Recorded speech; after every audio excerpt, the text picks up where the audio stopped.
ఒక కొత్తగా పెళ్ళైన జంట అప్పుడే వాళ్ళ కొత్త ఇంట్లోకి వచ్చారు.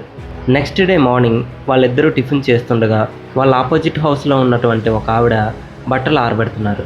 అప్పుడు ఈ అమ్మాయి చూసి వాళ్ళ హస్బెండ్తో ఇలా అంటుంది. ఆ అమ్మాయికి క్లోత్స్ ఎలా వాష్ చేయాలో సరిగ్గా తెలియదు అనుకుంటా, మేబీ తను ఇంకా నేర్చుకోవాలేమో అంటుంది. కానీ వాళ్ళ హస్బెండ్ మాత్రం అలా కామ్గా చూస్తూ ఉన్నాడు. ఆవిడ బట్టలు ఎప్పుడు ఉతికి ఆరేసినా సరే ఈ అమ్మాయి మాత్రం ఎప్పుడు వాళ్ళ హస్బెండ్తో అలాగే ఎగతాళి చేసేది.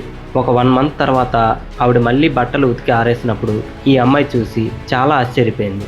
ఎందుకంటే ఆ క్లోత్స్ అన్నీ కూడా చాలా క్లీన్గా కనిపిస్తున్నాయి. అప్పుడు ఈ అమ్మాయి మళ్ళీ వాళ్ళ హస్బెండ్తో ఇలా అంటుంది. చూడండి, బట్టలు సరిగ్గా ఎలా ఉతకాలో ఆవిడ చివరికి నేర్చుకుంది. దీన్ని ఎవరు నేర్పారో కానీ నాకు చాలా ఆశ్చర్యంగా ఉంది అంటుంది.